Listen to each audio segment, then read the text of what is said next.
Pasardhës veteranët e pranishëm në ceremoninë e 18 tetorit ditës së çlirimit të Lushnjës nga pushtuesit kujtojnë dëshmorët me respekt dhe kritikojnë brezin e ri që ka harruar historinë, me të rinjtë të rejat që sollën lirinë që ata po gëzojnë dhe jetojnë sot.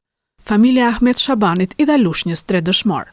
Familja e Ahmet Shabanit ishte një familje me 3 dëshmor që kanë luftuar për çlirimin e Atdheut. Edhe sot jemi mbledhur këtu për të festuar ditën e çlirimit të rrethit Lushnjës.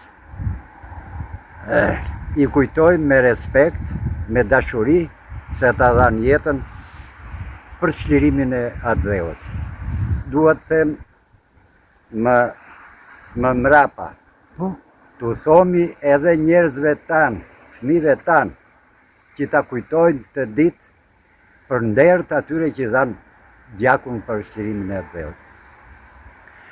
U bë një vrejtje të gjithë të rive, sepse nuk majnë men asnjë lloj date, edhe këtë datën e sotshme që për ne rrethin e Lushnjës është një, si thonë asaj, është një kujtim për gjithë ata që ranë edhe dhanë jetën për çlirimin e Atdheut.